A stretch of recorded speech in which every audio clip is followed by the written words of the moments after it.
Welcome back to the Whispering Gallery with me, Suzanne, your friendly apparition of the arts.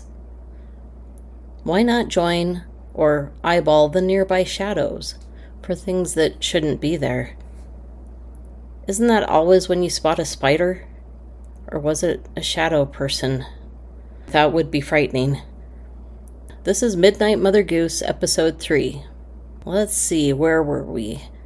We've talked about Charles Perrault, the salons in France, fairy tales with morals, the Beast of Gévaudan, German chocolate cake, Black Forest cake, the very prolific French illustrator Gustave Doré, the very popular English illustrator Arthur Rackham. Besides the careful extrication of the identities of the mostly invisible original peasant storytellers, there's more to this story. Let's get to it, shall we? Flashlights ready? Let's turn the page. Oh wait, quick update about the dogs. We haven't had one for a little bit. Shotzi, our little red doxie, received sweet relief with her allergy shot, and she's renewed her license in Utah, all official and ready for summer, with a brand new, up-to-date rabies tag. She's been enjoying belly scratches and napping in the warm spring sunshine. And she is absolutely gaga for little Phoebe. The closest reference point would be Nana, the children's nursemaid in Peter Pan. Boomer's winter coat arrived late, and spring arrived early, so we're expecting him to start shedding any day. He has been obsessed with turkey tendons, and Boomer, who has fought with Moritz and Max, Rosebud and Molly, Axel, you get the drift, lots of fosters, has a soft spot for our current foster, Luna. He'll growl at Shotzi if he thinks she's playing too hard with Luna. It's cute to see Luna trying to get Boomer to play, until he gives in. She is 13 months old, still a puppy. Now, for Luna, our foster dog, she has been through a lot.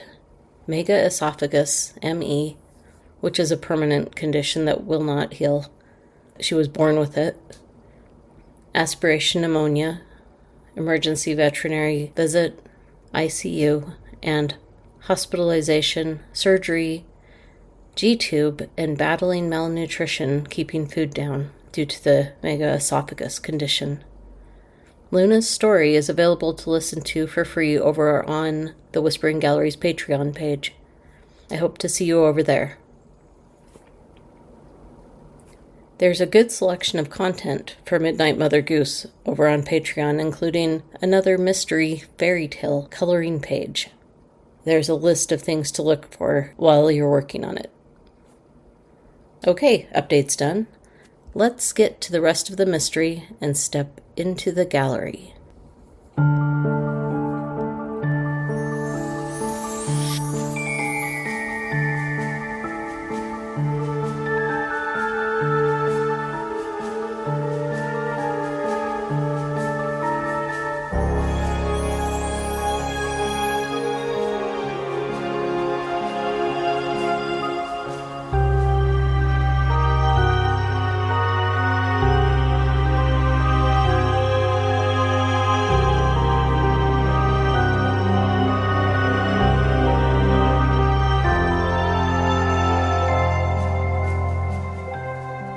The weird problem of fairy tales.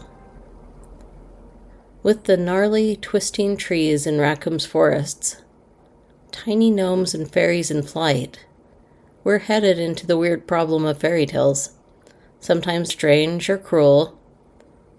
Other times the stories don't make any sense. Really bad choices are made. They dodge and weave and can surprise us.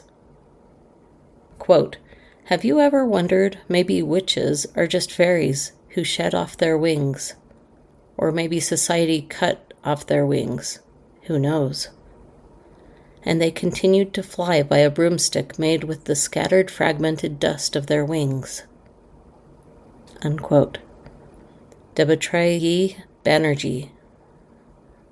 The fairy tales I've been reading are not at all what I've been conditioned to believe they were. They're darker. Not just, ooh, that was scary dark, but unsettling and raw. Sometimes pretty gross. We always hear that original fairy tales are darker, but reading them is something else entirely. We started with Perrault's Red Riding Hood, and yes, even the Grimm version feels restrained by comparison. Then came Donkey Skin, which left me thinking, ew. Bluebeard clearly needed to get his by the end of the story. And the Blue Light, I kept thinking, poor guy down on his luck. Of course he's going to have compassion if roles were turned. But he shows his colors as being a jerk, just like the ruler. Surely he can't keep making bad choices, right? And yet, he can.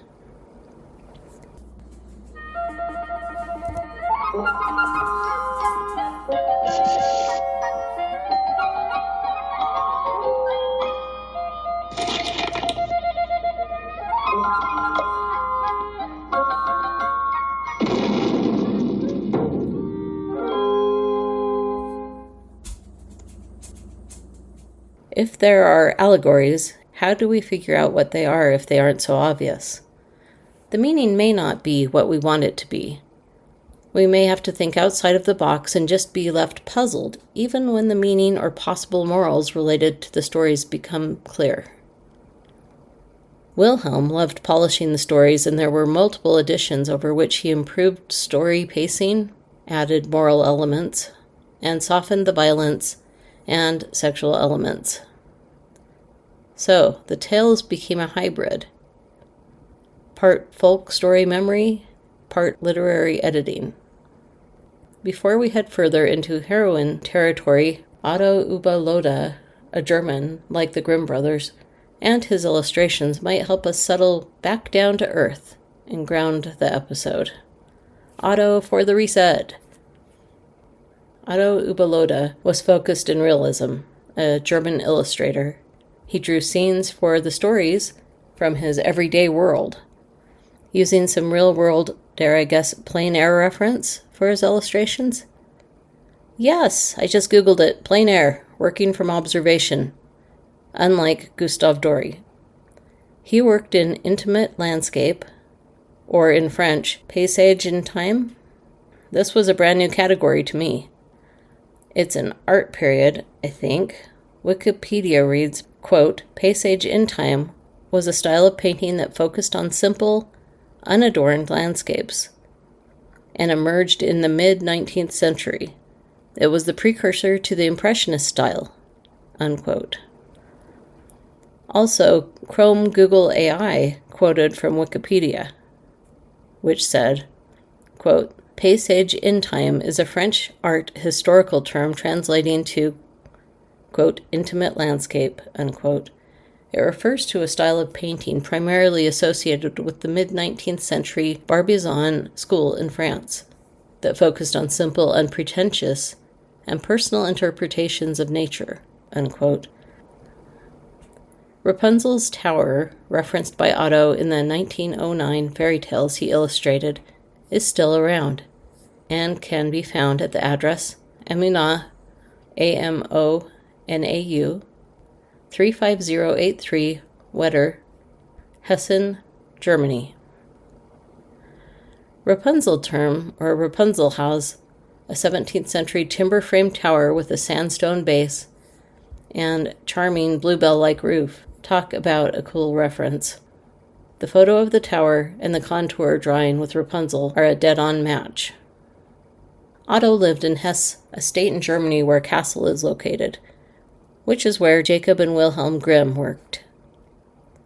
When he illustrated their tales, he used the half-timbered houses, streets, countryside to create his drawings. More true to life than fantasy, normal life around town. Contrasting that with the strangeness in fairy tales just works. Rapunzel's crazy long hair falling down from the tower window. The tower looks kind of like a photo in his realistic style.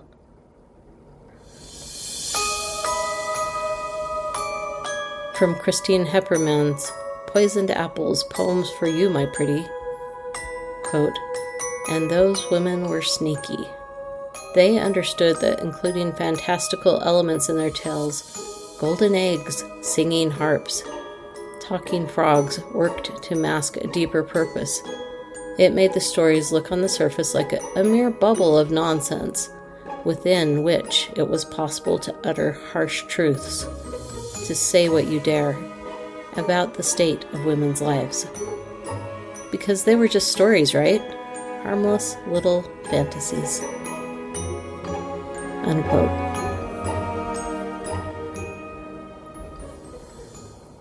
So pour yourself a little juice glass of milk and grab a piece of black forest cake. Go ahead and take a bite, savor the texture, and taste a fresh-baked sponge cake and the warm, comforting taste of the chocolate. Then the melt of whipped cream and touch of vanilla, followed by the sweet tang of the cherries.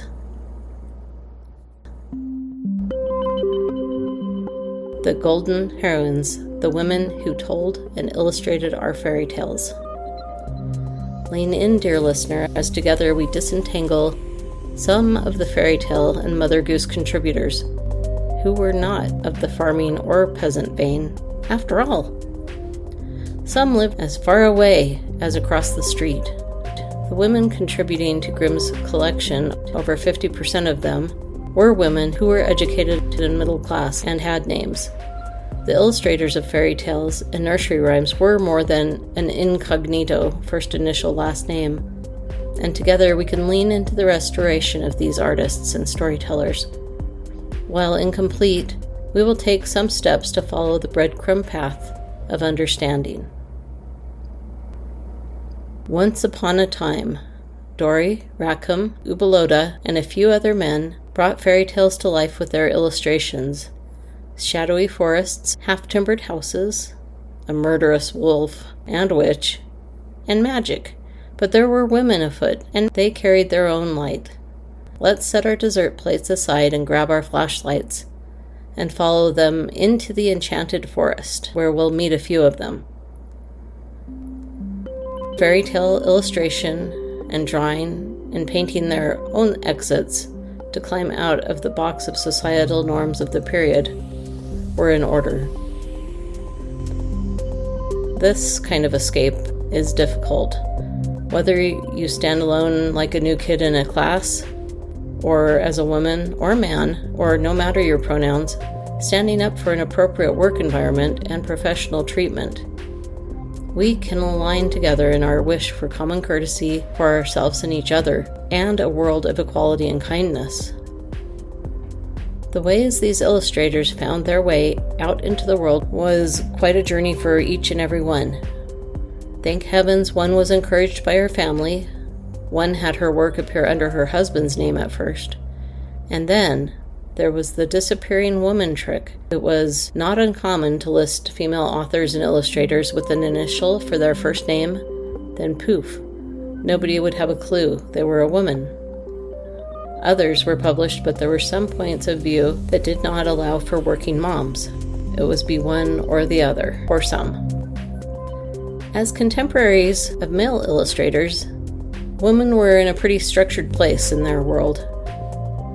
For example, Wilhelm and Jacob's younger sister, Charlotte Emily Grimm, in the book Clever Maids, Lottie wasn't a fan of being stuck cleaning up after her brothers. She would leave the house as her brothers did. She was not going to be following them around cleaning up after them. She was not happy with her place in the household when her mother passed, with her brothers expecting her to keep the house clean for them. It's easier if we all pitch in, right? As far as the illustrators, they kept trying, and that requires stick-to-itness that has backbone, courage, and passion. Or maybe also a deep and abiding irritation, created like a grain of sand, becoming a luminous pearl, like beautiful illustrations and continuous hard work, instead of being crushed by unfair limitations. Still, they persisted and kept trying, kept going. Women Illustrators of the Golden Age by Mary Carolyn Waldrop. Howard Pyle opened his own school in 1900 and taught 60 female illustrators during his time as a teacher.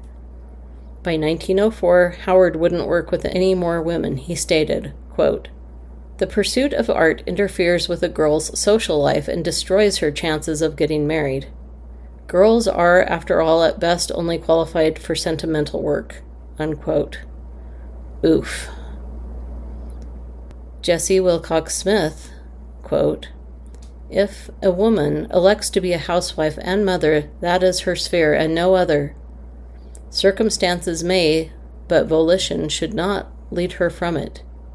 If, on the other hand, she elects to go into business or the arts, she must sacrifice motherhood in order to fill successfully her chosen sphere." Unquote.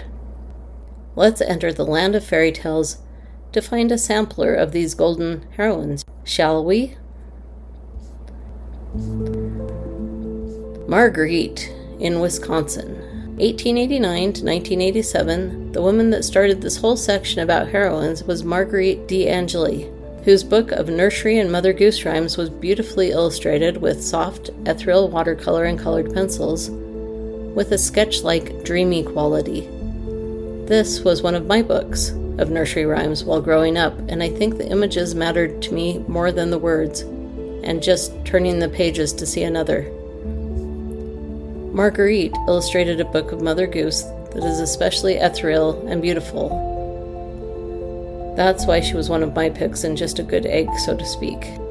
Respecting all of us are different.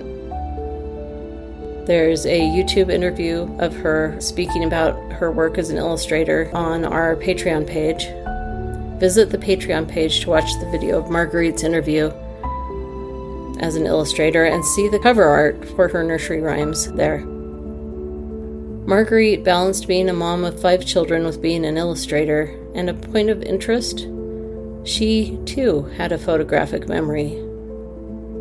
She was about kindness over conformity, and that showed in her work. I guess a common theme would be we're all the same, even with differences.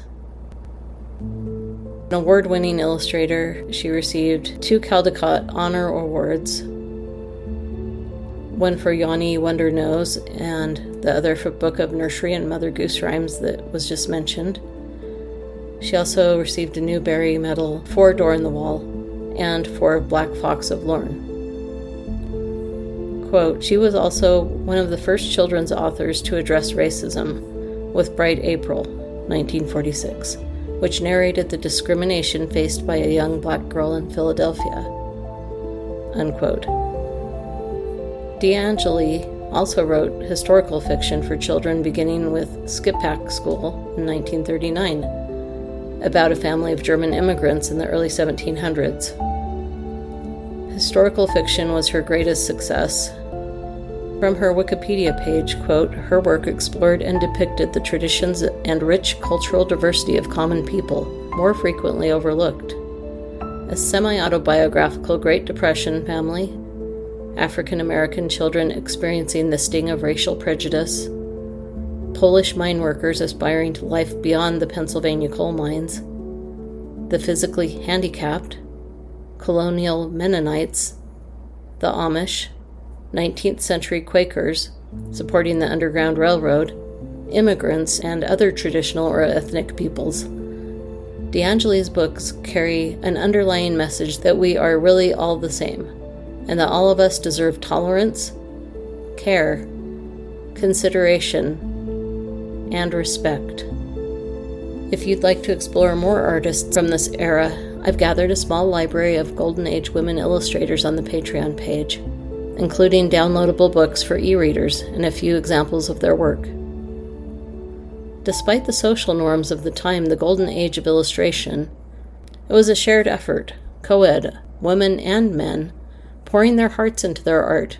Illustrators, engravers, printers, and even the storytellers of oral tradition were all pitching in to keep the hearth fire lit together. This wasn't just in English-speaking countries. You could call this a phenomena because it was unfolding around the world in many cultures. While researching, I saw illustrators, men and women, working on illustrating their stories in India, South America, also in Japan. Remember The Sweet Mystery of Sugar Skulls in Season 4, Episode 7, The Art of Jose Guadalupe Posada, for example?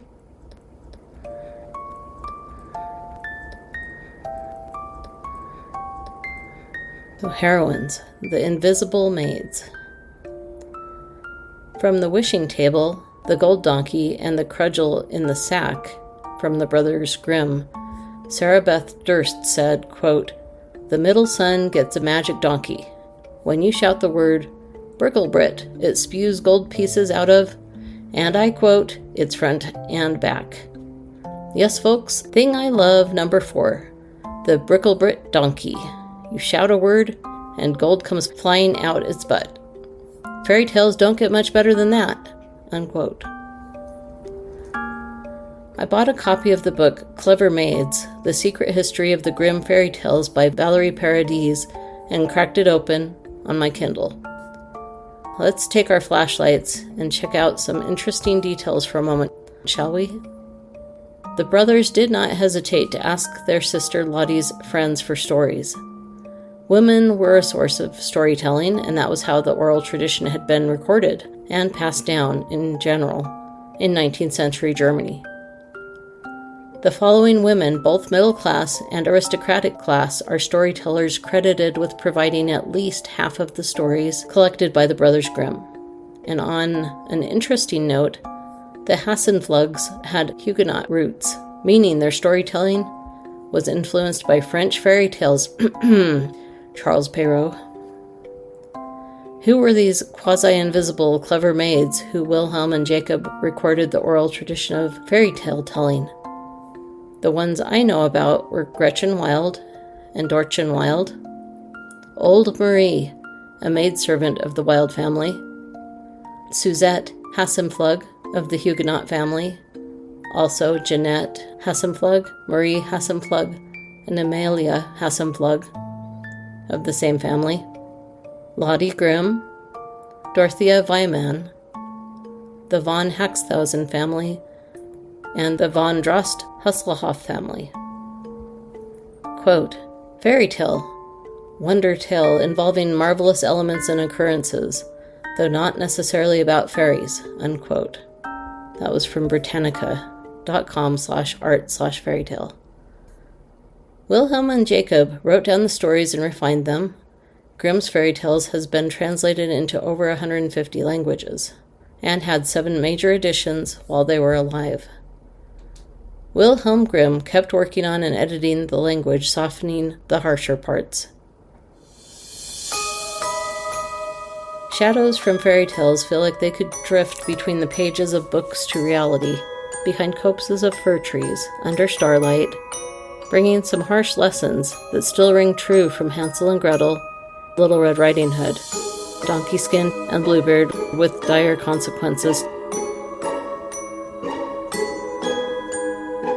The pure magic of the elves and the shoemaker, Ashputtel, aka Cinderella, and the 12 dancing princesses. In the Harz Mountains in Germany, there's a phenomenon where science explains the ghost in the mist. It's called a Brockenspecter, a Brockenspenst, an optical illusion where a person's shadow is cast into fog below them, growing into an enormous, towering figure ringed with a halo of colored light. With the sun behind them, the observer, and water droplets in the air, a ghost appears where it doesn't exist.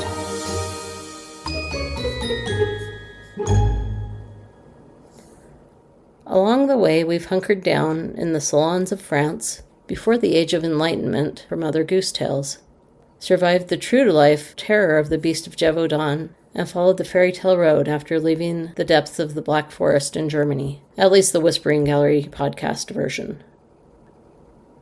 There we unveiled the peasants who shared stories with the Brothers Grimm, revealing neighbors, friends, and educated middle-class women whose names we are rediscovering.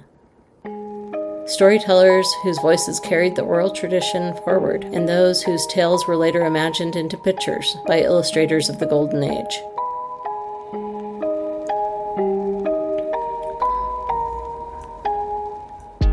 Dare we hope we've made it to our own happily ever after from here? I'm glad you stayed with me and finished up the 3 episodes about Midnight Mother Goose. I think there was a little bit of something for just about everybody. Before we wrap up, I'd like to give a quick thank you to a couple of listeners. Over on Apple's podcatcher, Janazelle08 suggested adding a little more background music. I wasn't sure if I might already be overdoing it, so I really appreciate you taking the time to share your feedback. And thank you to Scott Philbrook from Astonishing Legends for his kind note on Patreon. It says, creators recommending you Astonishing Legends. Quote, I love all things about art history, and this podcast is wonderful in that realm. Taking 2 things I love the most, historic works of art and the paranormal, and exploring both of them informatively. Check it out. Scott. Thanks a bunch, Scott. If you'd like to dig a little deeper into this episode, please visit the Patreon page. There's always a free section. I'm working on getting the WGP Plus members extras. For this episode, I've included the 1970s interview with illustrator Marguerite D'Angeli and a Little Golden Age library of women illustrators with links to books and images, and extended show notes ranging from Charles Perrault, the brothers Grimm, and on that art list there are men who were illustrators during that time too. If you'd like to support the show, you can find me on Buy Me a Coffee under Sue's Nick Art and the Whispering Gallery. I run on sketchbooks, pencils, and the occasional dangerously fluffy blended coffee. German chocolate or hazelnut truffle, or maybe a matcha with blackberry when the day calls for it. Every coffee helps keep the artist caffeinated and the dachshunds properly fussed over while I'm working on episodes. They are all fans of elk antlers, and those are safe for Luna to eat. A touch on the expensive side, though. You can also send me a note anytime at whisperingcontact@gmail.com. Right now, I'm working on a pencil portrait of a bulldog for a friend of a friend, another Rainbow Bridge Crossing tribute. You guys, if you could do me a favor and take a moment to share your favorite episode of the Whispering Galleries podcast with a friend, that would be great. Someone who you know shares that love of the spooky. One more thing to chat about, especially when an episode really sparks your interest. I almost forgot to tell you this one. What do you call a cow wearing a crown? A Dairy Queen. I've begun to research our next episode. Well, actually, a couple of them, and it's fascinating. One is about the premise of spiritualism and artists who received their art that they produced, as in from the spirit world, like mediums. The other one is about goblins. If you could pause and rate and review the podcast on the platform that you're listening on, I'd appreciate it. Kind words are appreciated, as the Whispering Gallery podcast is an independent podcast, meaning it's just me. And that's one way I'll see your input, but also I am fairly sensitive, so please be kind. Thank you for helping the WGP listeners grow. I love telling the stories.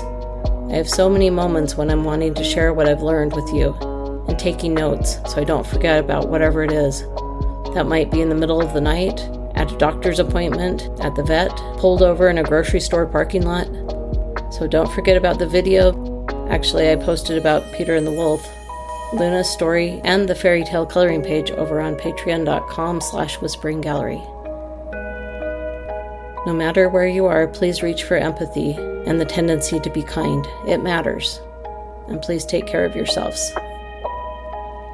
A quote from Fred Rogers: When I was a boy and I would see scary things in the news, my mother would say to me, "Look for the helpers. You will always find people who are helping." Unquote. And remember to keep your flashlight close and your spooky art stories closer when visiting the Whispering Gallery.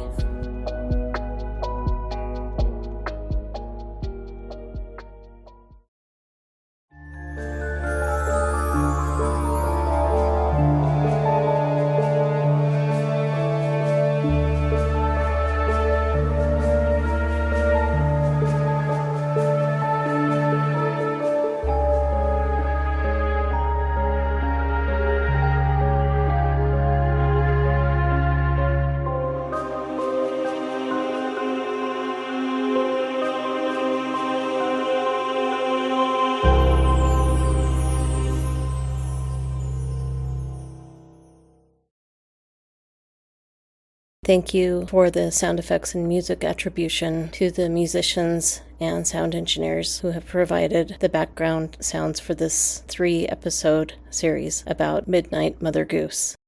They are listed in the show notes. The Whispering Gallery podcast music is version 2 Spellcraft, number 142264 on Pixabay.